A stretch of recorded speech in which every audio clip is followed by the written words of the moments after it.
Hey there, everyone. Dom Tibbetts alongside 7 Sports Director Matt Beauvais here from Highmark Stadium following the Bills' 27-21 win over the New England Patriots.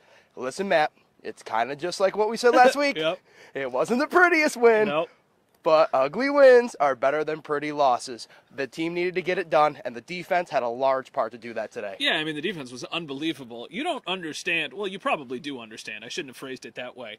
You know how bad the offense has to be to have 4 turnovers in the first half and still barely only have a 6-point lead against a team? They have to be very bad. Offensively, this was one of the worst halves this football team has played in the entire Josh Allen era, not just this season.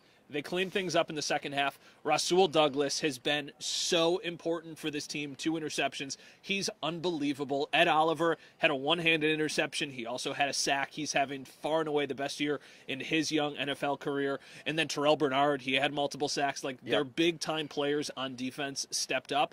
And I know the opponent wasn't great, but the defense has consistently, for the last several weeks, looked really legit. And call it what it is. Every time the Bills play the Patriots, unless you're going to go back to that playoff game from a few years back, Bill Belichick plays the Bills tough, and it's never going to be easy. Even when we went to Foxborough last year, and the Bills were essentially clinching a playoff game or clinching a playoff spot, I remember Mac Jones once again gave them trouble. We saw that earlier this season, obviously. You mentioned Rasul Douglas, though. Brandon Beane might have just made the best mid-season acquisition of his entire time here in Buffalo. What an absolute stud Rasul Douglas is. I don't need, not to, put him on this pedestal, but, also to put him on this pedestal. He's been amazing. To the spark that he was able to provide this team today when they needed it the most. He even said he probably should have had 2 pick sixes. He just said he messed up on the first one, kind of fell to the ground. But he got it back, gets this team the spark they need, and you mentioned Ed Oliver. What a great game from those 2. Yeah, Rasul Douglas, there's so many layers to this. First off, he is under contract next season. So not only was this a huge addition for the team now, it's also somebody who is going to help them down the road. It makes you wonder if they would consider giving him a long-term contract extension because he has been that good with this team.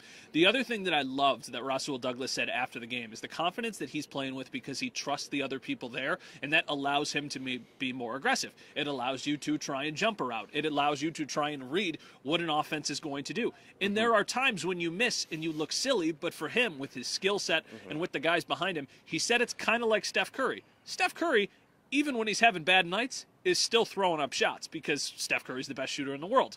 I'm not saying Rasul Douglas is the best cornerback in the world, but I think he feels like he is playing at a high level right now, and even on the plays where he makes mistakes, the other guys, like Ed Oliver, who you mentioned, can step up for him. And oh, by the way, Ed Oliver had the interception. Rasul Douglas tipped that one too, so he had 2 interceptions and a tip that he says he should have probably caught, but either way, they still got that extra interception. And I remember when Rasul was traded to the Bills, one of the first things we said during the Brandon said during his press conference was is that he's an aggressive corner. He is a takeaway machine. Sometimes that can bite him, to your point, but we have rarely seen that so far, and it's paid off because he's a guy who makes splash plays, something this Bills defense needed. Matt, offensively, though, struggles again for this offense. I have a couple things, but what's maybe the most concerning thing as to why this offense isn't clicking the way it should be? I feel like sometimes people want to try and protect Josh Allen because he is legitimately one of the best players in the NFL. Without a doubt. He did not have a good game today. He did not. He didn't have a great game last week against the Chargers. It was okay, but today was, for his standards, not a good game. And then when you combine that with all of the sloppy mistakes that they've made, they had 4 different people drop easy passes. Latavius Murray drops an easy first down. Dawson Knox drops a pass that would have been a big game. Let's see. Diggs had it. Oh, James Cook had a drop on a bubble screen. Trent Sherfield had a drop. Every time they threw to Sherfield, it did not go well. And then you have the near misses.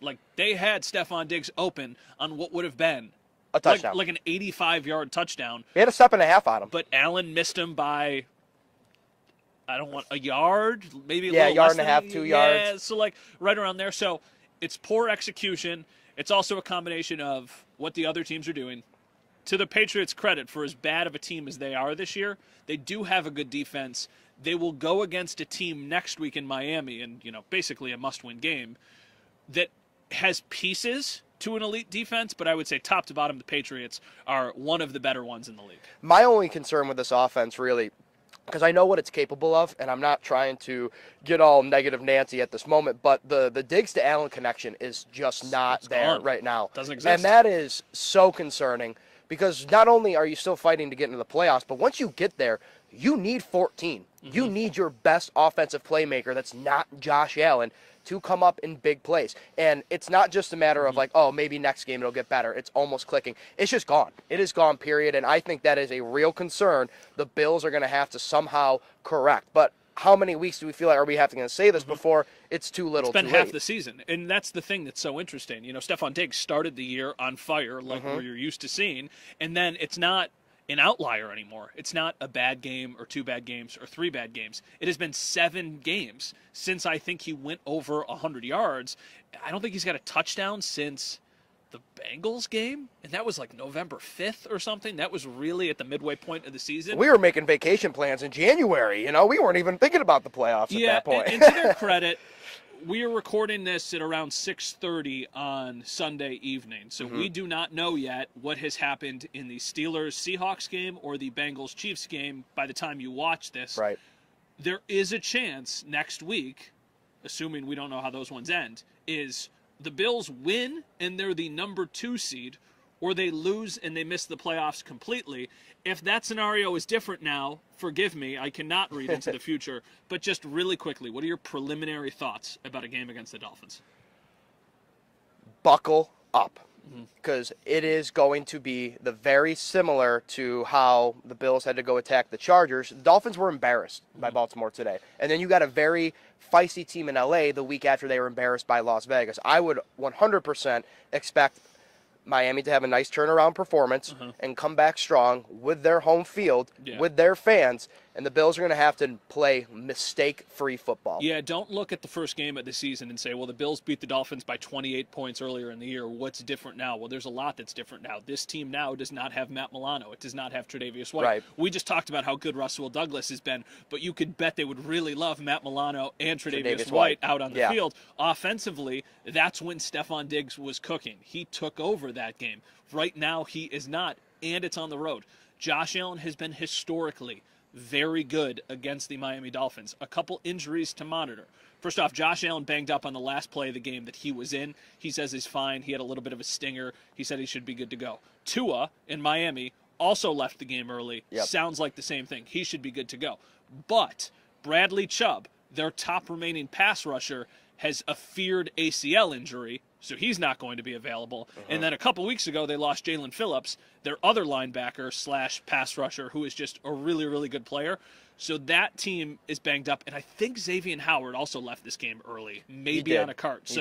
So you've got one of their top corners and one of their top edge rushers potentially not available for next week. We will have plenty of time to talk about the Dolphins game. For Dom Tibbetts, I am Matt Beauvais. Happy New Year's, everybody. We hope your 2024 is exceptional, and we'll talk to you guys as we get closer to this huge game against the Dolphins. See ya.